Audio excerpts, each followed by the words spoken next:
Hola, hola, buenas noches, bienvenidos al programa, yo soy Jaime Bailey.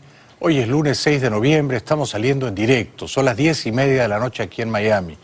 En un momento voy a conversar con un brillante abogado, politólogo boliviano, Carlos Sánchez Berzaín.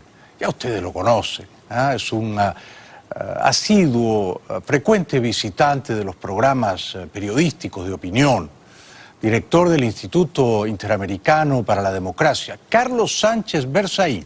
Bueno, ha sido un fin de semana triste. Ayer domingo, en una iglesia en Texas, un loco pistolero, un muchacho, que fue buscando a su suegra, odiaba a sus suegros, quería matarlos. No los encontró en la iglesia, pero asesinó a 26 personas. Se suicidó, en efecto, porque fue perseguido por dos valerosos tejanos que lo vieron salir con el rifle de la iglesia. Este matarife había servido en la Fuerza Aérea, se enlistó el año 2010.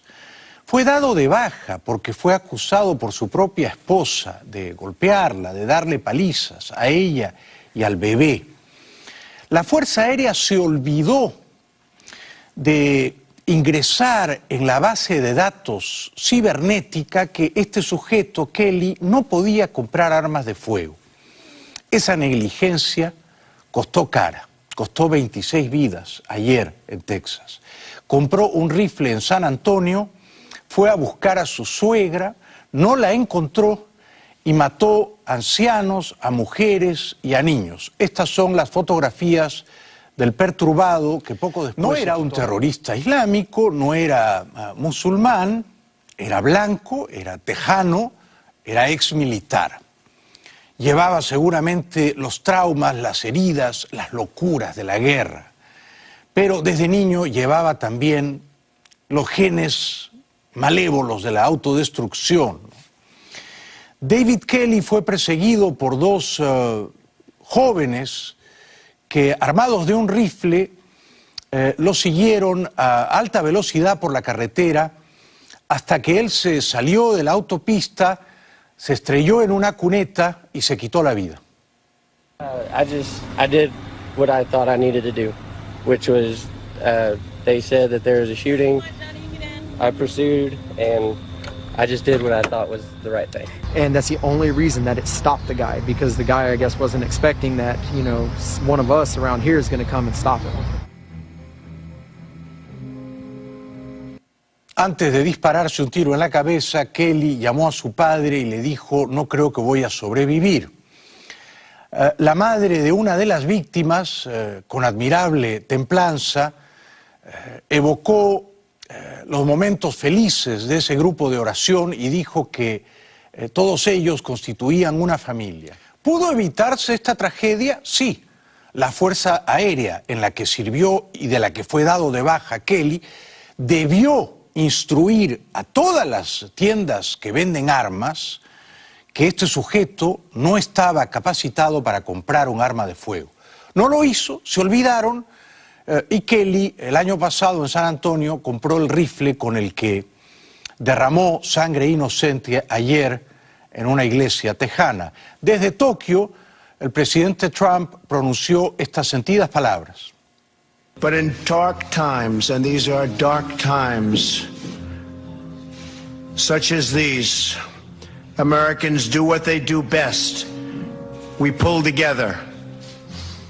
We join hands, we lock arms, and through the tears and through the sadness, we stand strong. Son tiempos en verdad terroríficos. Ir a una discoteca en París te puede costar la vida. Caminar de noche en un paseo marítimo en Niza te puede costar la vida. Subirte a un avión en cualquier parte del mundo te puede costar la vida. Montar en bicicleta en la isla de Manhattan te puede costar la vida. Asistir el domingo a una iglesia te puede costar la vida. Son tiempos verdaderamente aterradores. En Tokio, los Abe, el primer ministro Abe y su mujer, que son grandes amigos de Donald y Melania Trump, los recibieron con grandes gestos de afecto. El primer ministro nipón Shinzo Abe dio la bienvenida este lunes en el Palacio de Akasaka de Tokio al presidente estadounidense Donald Trump y a la primera dama Melania Trump durante la segunda jornada de su visita a Japón. Tras la ceremonia, ambos líderes se dirigieron a un salón típico japonés de mesa baja y tatami, con vistas a un estanque de carpas en el que mantuvieron una conversación y aprovecharon para alimentar a los peces. Abe expresó sus sentidas condolencias por el tiroteo en una iglesia baptista de Texas horas antes, en el que murieron 26 personas a manos de un hombre que llevaba un rifle de asalto semiautomático. Son muy buenos amigos Abe y Trump, pero además al gobierno de Japón le resulta crucial la alianza militar con Estados Unidos, dada la amenaza nuclear terrorífica de Norcorea. Los líderes de Japón, Shinzo Abe, y Estados Unidos, Donald Trump, mostraron este lunes su unidad total frente a Corea del Norte y subrayaron que contemplan todas las vías de acción para lidiar con Pyongyang, tras dar por terminada la paciencia estratégica que habían mantenido ambas naciones. Abe y Trump hicieron gala de una amistad sin precedente entre mandatarios de estos países aliados, después de celebrar una cumbre en Tokio en la que acordaron forzar a Corea del Norte a abandonar sus programas nuclear y de misiles. Luego alimentaron a los peces en un estanque, primero con cucharadas, pero luego Trump vació la reserva de comida para los peces, que seguramente la mitad de ellos deben de haberse muertos atragantados.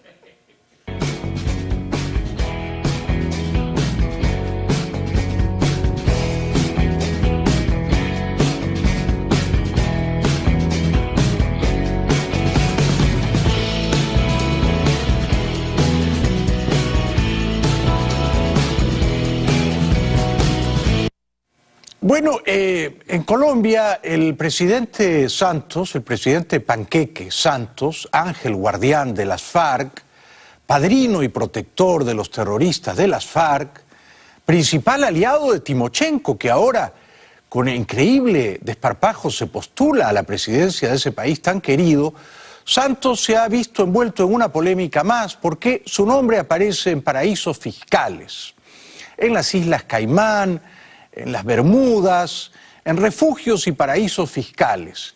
Él, para justificar su inocencia, ha exhibido sus declaraciones de impuestos de los últimos años.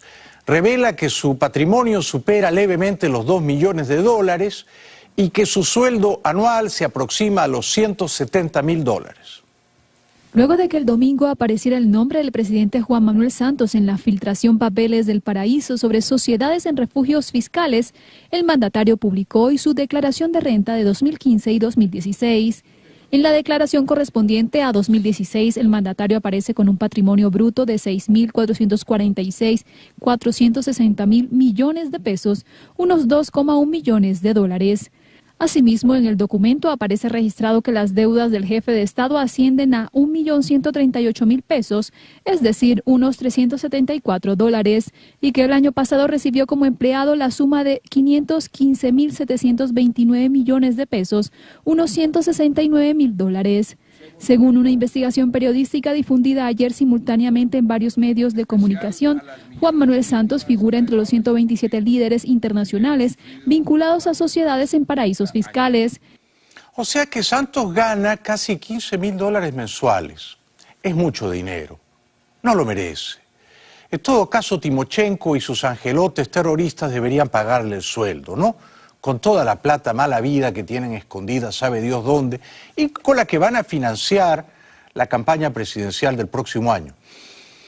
Por cierto, y más adelante viene un gran analista político y un feroz combatiente de las dictaduras latinoamericanas, el boliviano Carlos Sánchez Berzaín, no se lo pierdan. Bienvenidos de vuelta al programa, estamos saliendo en vivo y en directo.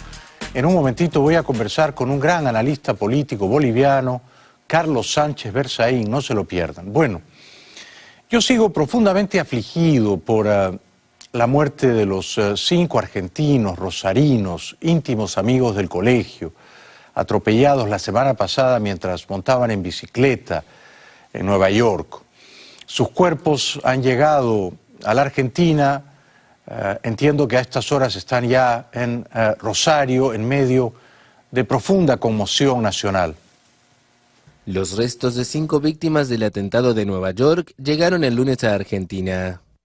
Un cortejo fúnebre trasladó los ataúdes a Rosario, su ciudad de origen y en la que serán sepultados. En el vuelo también arribaron sus familiares y otros 4 sobrevivientes de un grupo de 10 amigos que celebraba en Estados Unidos el 30 aniversario de su graduación en la secundaria. El integrante restante del grupo sigue hospitalizado en Nueva York. Dios los tenga en su gloria y los premie con grandes recompensas. Hoy lunes el presidente argentino Macri, de visita a Nueva York, fue al lugar donde ocurrió el terrible atentado terrorista, puso unas flores en sentido homenaje, estaba acompañado del alcalde Bill de Blasio. El presidente Mauricio Macri rindió tributo el lunes en Nueva York a las 5 víctimas argentinas que murieron la semana pasada en un atentado en Bajo Manhattan. Fueron atropellados en una ciclovía por una camioneta que conducía el uzbeco Saifullo Saipov, quien luego fue detenido. Esto nos tiene que hacer confirmar y resaltar nuestra convicción por la paz, nuestro compromiso por la paz. Y la mejor manera de seguir batallando por la paz es continuar nuestras vidas, porque lo que quiere esta gente es que entremos en pánico, que nos paralicemos, que no sigamos adelante. Antes de viajar a Nueva York, Macri había recibido en la Casa Rosada en Buenos Aires al presidente peruano Kuczynski. Son buenos amigos, son hombres de éxito ambos, y son grandes conocedores del mundo del dinero, ¿no? Y esto les da una percepción lúcida, me parece a mí, de la realidad. Se volcaron al tema de Venezuela. Macri pidió cuanto antes elecciones libres y transparentes. Los presidentes de Argentina, Mauricio Macri, y Perú, Pedro Pablo Kuczynski, expresaron el viernes en Buenos Aires su preocupación por la grave crisis política y económica que enfrenta Venezuela. Que haya realmente una elección pronto y transparente que le permita a los venezolanos volver a elegir quienes lo conducen. El mandatario argentino exhortó a seguir reclamando por los derechos humanos en Venezuela, sin mencionar las controvertidas elecciones regionales del 15 de octubre, donde el chavismo ganó 18 de 23 gobernaciones. Pero nada será transparente en la Venezuela de Maduro y Cabello. Pedir eso es una absoluta quimera, ¿no? Es un saludo a la bandera. Porque en Venezuela el diputado opositor elegido por el pueblo a fines de 2015, Freddy Guevara, estuvo por aquí no hace mucho.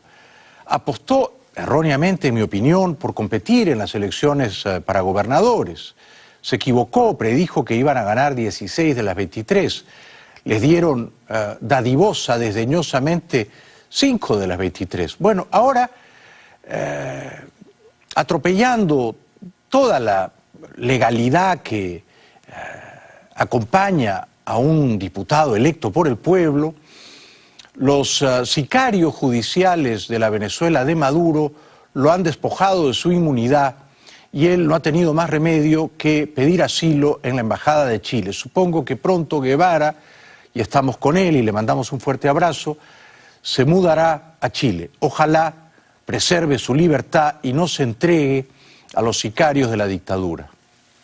El máximo tribunal venezolano ordenó el viernes juzgar al diputado Freddy Guevara, vicepresidente del Parlamento de mayoría opositora. La decisión fue notificada a la Asamblea Constituyente para que levante la inmunidad del parlamentario. El único organismo con competencia para discutir y en todo caso allanar la inmunidad parlamentaria de un diputado es la Asamblea Nacional. La ANC y el Tribunal Supremo de Justicia no tienen ningún tipo de competencia en este sentido y por lo tanto esto es un acto sin ningún tipo de legalidad ni legitimidad. Como ustedes saben, en Cataluña habrá elecciones el 21 de diciembre. Veremos si la mayoría de catalanes respaldan a las fuerzas independentistas. El expresidente catalán Puigdemont continúa en Bruselas. Ayer domingo se entregó a la justicia, tarde por la noche fue liberado. El destituido presidente catalán Carles Puigdemont y los 4 miembros de su gobierno buscados por la justicia española tras la declaración de independencia se entregaron el domingo a las autoridades de Bruselas, según confirmó la Fiscalía del país, donde se encontraban desde hace una semana. Esta tarde las personas involucradas serán escuchadas por el juez de instrucción en este edificio. Según un portavoz del Partido Conservador, la entrega responde a un deseo de no huir de la justicia, sino de defenderse en un proceso justo e imparcial, posiblemente en Bélgica, altamente dudoso en España. Puigdemont es buscado por los delitos de malversación, rebelión y sedición, pero los últimos dos cargos no existen en el derecho belga. Bueno, Puigdemont, si estuviera en España, estaría ya en la cárcel, ¿no? Como Oriol Junqueras y otros de sus consejeros, o sea, exministros, ¿no? Junto con 4 consejeros, Puigdemont se ha refugiado en Bruselas para evitar la prisión segura en España. También para hacer campaña política de cara al 21 de diciembre. Las fuerzas independentistas catalanas no van a presentar una candidatura única. Serán por lo menos 3 y hasta 4 los partidos que lancen listas separadas. Puigdemont, con toda seguridad, y contrariando lo que había prometido, será candidato. Por el momento estamos trabajando a partir de documentos que la justicia española nos ha dado. Y es sobre esta base que la continuación del procedimiento belga continuará, sabiendo que el procedimiento está escrito, es contradictorio. Entonces los abogados ahora tienen acceso a la orden de arresto desde esta mañana, desde la privación de la libertad de las 5 personas, y desde allí pueden estudiar esta orden de arresto, impugnarla si es necesario, y eso es lo que se discutirá más adelante en la Cámara del Consejo, y si es necesario, ante la Cámara de Acusación. Bueno, Puigdemont, el juez lo ha dejado en libertad anoche muy tarde, a medianoche de ayer domingo, pero no puede salir de Bélgica y tiene que acudir toda vez que sea citado, tiene que comparecer ante la justicia.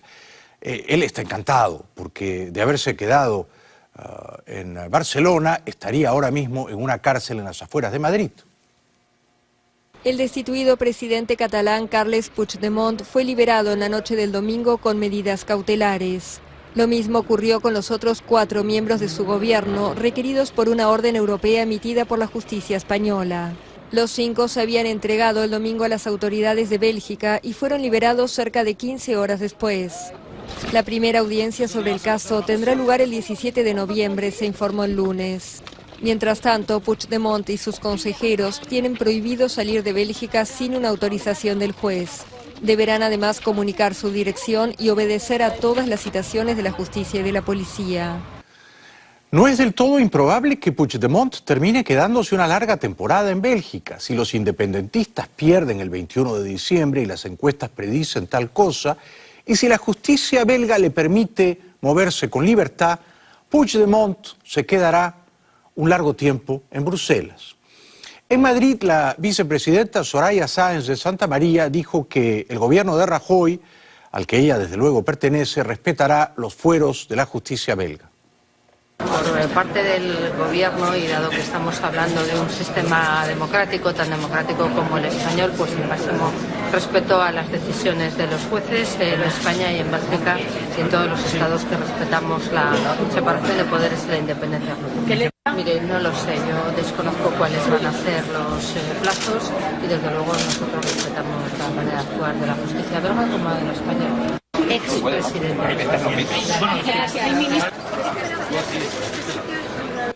Ojalá que el 21 de diciembre los partidos así llamados constitucionalistas, los partidos mal llamados por la izquierda chavista española monárquicos, o sea, el Partido Socialista Catalán, el Partido Popular, Ciudadanos, ojalá que ganen, ¿no?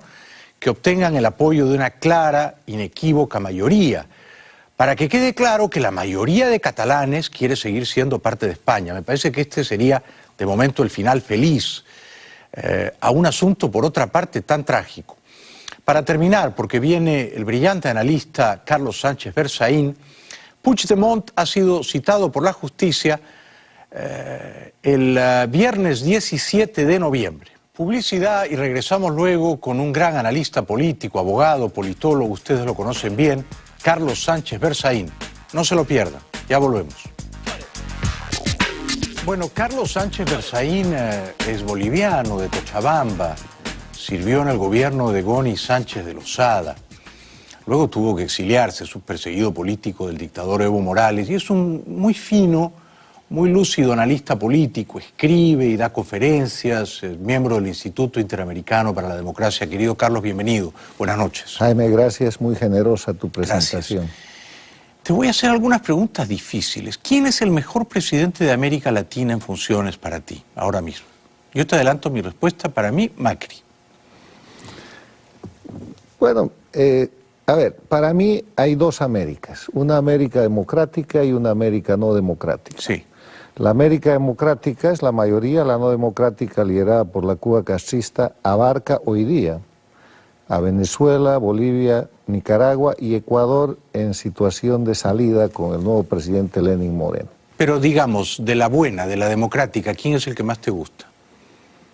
Yo creo que el más exitoso en este momento es Macri, porque Macri tiene tres cosas extraordinarias. Primero, le gana una elección al oficialismo castrochavista y corrupto de los Kirchner, cosa que era muy difícil. Heroica, heroica. Después instala un gobierno de minoría, y con ese gobierno de minoría estabiliza la economía argentina y la relanza, y le devuelve a la sociedad argentina, que es la sociedad de clase media más importante de América Latina y que por eso resiste, le devuelve la confianza. Y va a las elecciones de este año y hace un triunfo que le permite ya proyectar seriamente un plan de gobierno. Sí, sí, absolutamente. Ha sacado el doble de votos nacionalmente que el partido de la señora Cristina, ¿no? Sí. ¿Crees que va a ganar la reelección Macri? Es posible que sí. ¿Sería deseable? Sí. ¿Sería conveniente? Para la Argentina sí, porque en nuestros países con sistema presidencialista, para un buen presidente 4 o 5 años es poco tiempo y es mucho tiempo para un mal presidente.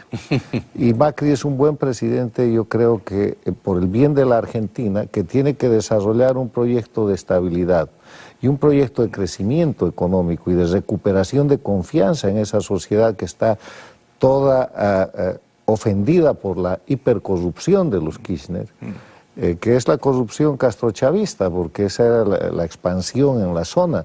No te olvides nunca del maletín de un vecino de Key Biscayne. ¿Cómo podría olvidarlo? Claro. Y de tanta cosa que han hecho, ¿no? Pero es verdad que Argentina se salvó, ¿no? En la hora undécima, se salvó del chavismo y Perú también se salvó, ambos. Dos formas diferentes de salvarse. El salvamento de la Argentina viene de manos de la libertad de prensa.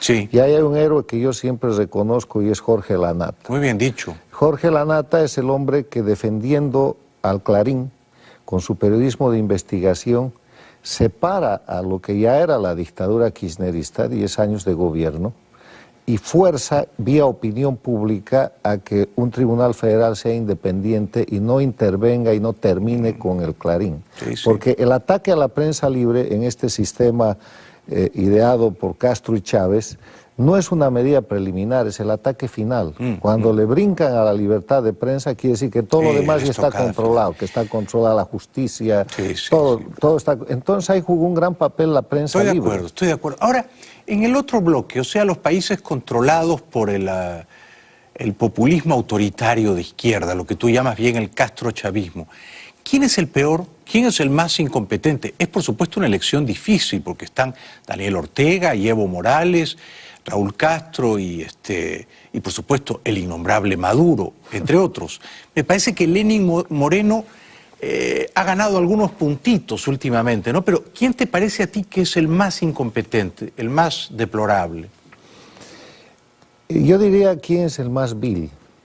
¿Quién? Porque los Castro, porque son los dueños de la patente.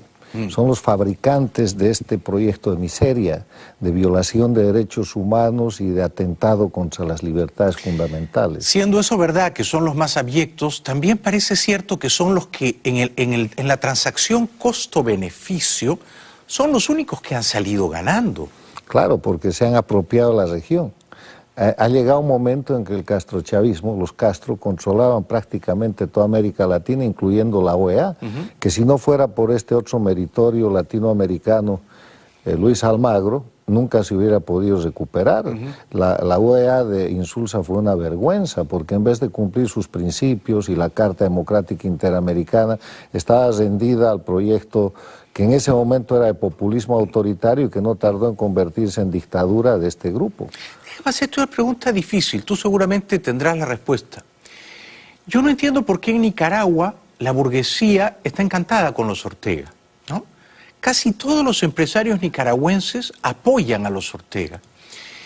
Y en Bolivia hay un sector no menor del empresariado que también tiene cierto grado de connivencia con Evo Morales, ¿no? Hacen pactos mercantilistas, lo aplauden cuando conviene, e incluso esparcen la idea de que la economía boliviana, gracias a Morales, está mejor, de que Morales ha traído años de prosperidad. ¿Por qué ocurre eso en Bolivia y en Nicaragua y no en Venezuela? ¿Cuál es tu explicación? Es la índole del empresariado. Bolivia y Nicaragua son países más pequeños y, digamos, la burguesía ha sido siempre más pequeña en función de millones y en función de inversiones. Sí. Y lo que ha pasado con estos gobiernos es que estos gobiernos les han dado, Morales en Bolivia y Ortega en Nicaragua, les han dado oportunidad de crecimiento desmedido, aprovechando el boom de las materias primas de la década pasada y aprovechando algo que es esencial en estos proyectos dictatoriales, la corrupción. Entonces, como son burguesías sin sentido nacional, su ídolo, su fundamento, sus principios y sus valores están marcados por el dinero. Y han son guardado sus oportunistas. bolsillos. Hay muchos ricos. Antes tú podías contar los ricos en Bolivia por decenas de millones de dólares. Hoy día son por centenas y hasta por miles de millones de dólares. Y son grupos determinados, muy bien ubicados, a los que se ha agregado, lo mismo que en Nicaragua, una burguesía nueva que viene del proyecto político. ¿Por qué en Venezuela las cosas han sido distintas? Me da la impresión de que en Venezuela, por supuesto que hay una claque, una camarilla ligada a los negocios de PDVSA que se ha enriquecido de una manera grosera, obscena, ¿no? Pero tengo la impresión de que la burguesía venezolana no llegó a pactar nunca con Maduro, ¿no? Una gran parte de la burguesía, porque además Chávez, hay que ver a Chávez en ese momento, que llegó con ayuda de mucha de esa burguesía que creía que era un ave de paso, que se podía controlar. Sí. Chávez tenía muy claro que tenía que destrozar esa burguesía. Y la última en darse cuenta fue la propia burguesía cuando empezaron a caerle sobre sus empresas, sobre sus bancos, sobre sus inversiones, sobre los medios de comunicación y tuvieron que salir. Sí. Entonces ahí hay una burguesía forzada a tener un sentido nacional y democrático, cosa que es muy buena. Y quiero hablar del Perú. La razón por la que el Perú se salva del tema del socialismo del siglo XXI y del proyecto castrochavista es porque hay un empresariado, una burguesía con sentido nacional y con grandes compromisos internacionales. Ahí pasan gobiernos, van y vienen, pero a nadie se le ocurre cambiar la Constitución, perpetuarse en el poder o alterar el sistema de garantías a la inversión extranjera y al desarrollo que tiene el Perú. Es muy cierto lo que has dicho y por eso es que Humala, que llega desde el chavismo, una vez que se instala en el poder, tiene que someterse a esas reglas del juego que tú has descrito. Se llama institucionalidad democrática. Correcto. Ayudó también mucho, nobleza obliga, que los Vargas Llosa lo educaran políticamente y lo corrieran un poquito al centro, ¿no? Que le dijeran, mira, hay una izquierda torpe, autodestructiva, pero hay una izquierda inteligente, la de Felipe González, la de Bachelet, la de Almagro, ¿no? No seas obtuso, puedes elegir el camino de una izquierda que respeta las leyes de la economía, ¿no? Yo no les reconozco tanta inteligencia o llanta. Él lo que quería era el poder, el gobierno, y la manera de llegar era haciendo un acuerdo con Vargas Llosa y lo hizo, y tuvo una gran suerte. Se murió Chávez, porque Chávez lo consideraba un traidor. Si Chávez hubiera quedado vivo, Ollanta hubiera sido derrocado en meses. Tuvo una gran suerte. La gran suerte fue que se le murió el hombre que lo apadrinó en 2 elecciones y al que traicionó. Sí, señor. Sí. Porque esa Chávez no se lo hubiera perdonado. Por cosas menos que esas, Chávez y el castrochavismo se cargaron un gobierno en la Argentina, 2 en el Ecuador, 1 en Bolivia, un secretario general de la OEA, o sea... Y, digamos, en un momentito tenemos que correr a la publicidad, pero te dejo un poco la pregunta en el aire. ¿Por qué hemos fracasado tratando de derrocar a Maduro? Me duele decirlo así, pero hemos fracasado. Yo pensé en abril y mayo que Maduro caía este año, en el momento de la máxima ebullición de las protestas callejeras. Tengo la impresión de que se ha fortalecido, de que nuestra causa ha menguado. ¿Por qué hemos fracasado? Te dejo esto para seguir pensando, porque ha habido un error estratégico en la identificación del adversario. Maduro es el títere de los Castro y han disparado contra Maduro y el castrismo lo ha consolidado en el poder. Con lo cual no hay que dispararle al títere, sino al titiritero. Hay que confrontar a los dos y hay que ponerlos en evidencia, pero el resultado de lo que estás viendo en Venezuela es pura maniobra castrista de alta gama, pero repetitiva, es lo que siempre han hecho ellos desde la isla. Siempre es un gran placer escuchar el raciocinio sereno, ¿no?, sosegado de don Carlos Sánchez Berzaín, un brillante analista político. Regresamos con él en 2 minutos. Bienvenidos de vuelta, estamos conversando y es un gran lujo tenerlo aquí en el programa con Carlos Sánchez Berzaín, un brillante analista político, escritor, conferencista boliviano. Te decía, querido Carlos, que yo no estoy tan optimista con respecto a la caída de Maduro, o no lo estoy comparándome con lo que decía en abril o mayo. Tú, sin embargo, si eres optimista, ¿sí crees que el tiempo de Maduro y de su dictadura será breve?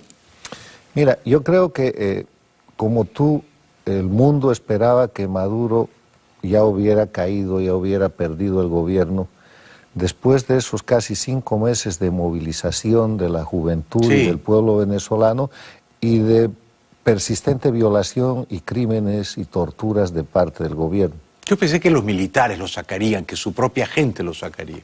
Era perfectamente posible, pero con esta maniobra de la constituyente y con la participación de algunos sectores de presión interna, él ha logrado normalizar y ha tomado un botellón de oxígeno. Pero Maduro, si hacemos el inventario general de lo que va del año 2017, en el mundo nadie duda que es un dictador.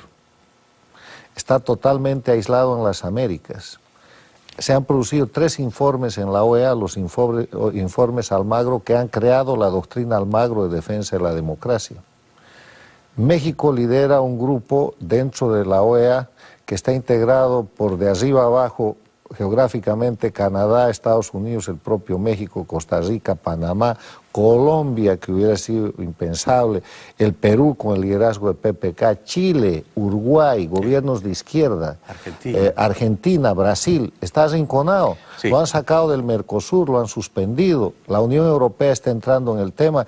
Es perder, perder, perder. Encima de eso tiene una crisis económica que lo ha llevado a entregar el oro que tenía Venezuela en depósito. ¿Cómo ha sido a cuenta eso? de pago. Bueno, das en garantía tu oro y cuando no puedes pagar el banco se queda con el oro. 40 toneladas de oro y le han devuelto un cambio de $300 millones que no le sirve para nada. Tiene una crisis y en el tema local, en el tema interno. Pero esperen un segundito, en el tema internacional, ¿no es verdad que Rusia y China siguen dándole oxígeno también a Maduro? Es posible, pero yo no creo que por demasiado tiempo. ¿No? O lo vas a mantener. Las necesidades son muy grandes. Venezuela no es Cuba. Venezuela es varias veces Cuba en población, en necesidades, en crisis, también en riqueza. Y ya no tiene que más embargar, ya no tiene que más vender. Ahí está PDVSA hecha un desastre, todavía produce.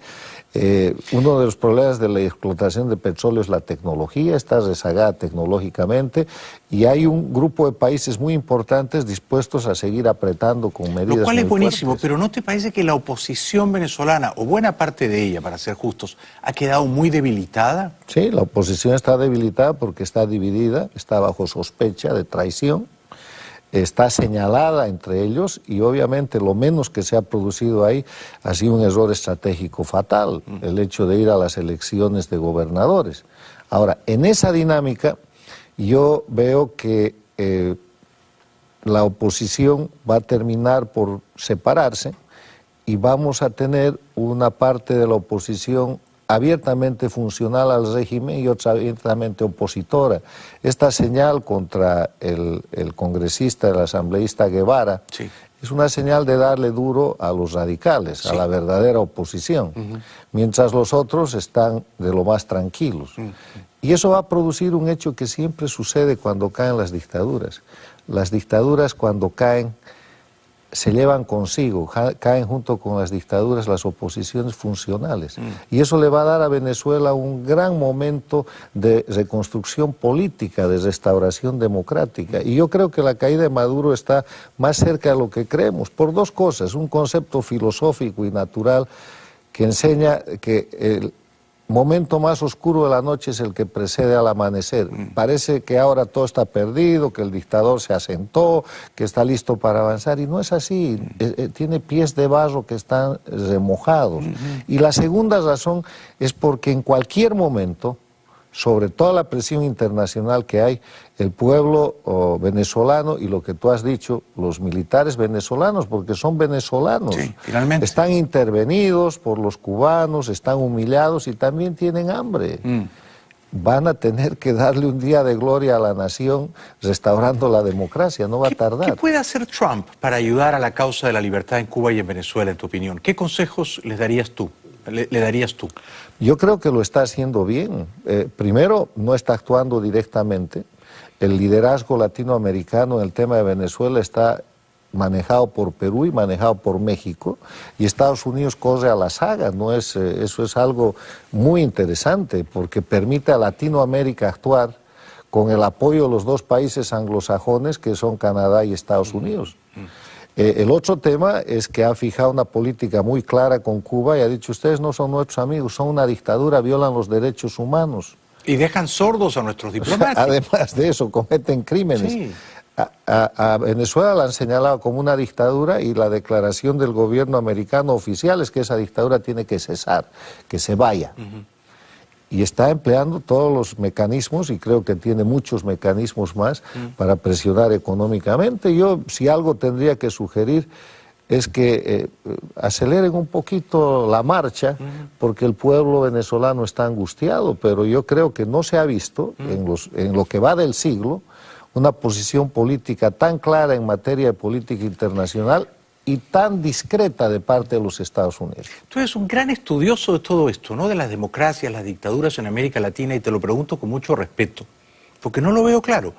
¿Cuál fue la última dictadura de izquierda que cayó en América Latina? Fíjate que Pinochet, Fujimori, año 90, año 2000, no son buenos ejemplos, porque eran dictadores de derecha, porque sus economías prosperaron mientras ellos ejercían el poder de modo inmoderado. Bueno, en el marco de la Guerra Fría hubieron las dictaduras en tu país de Morales Bermúdez, en mi país del general JJ Torres. Hubo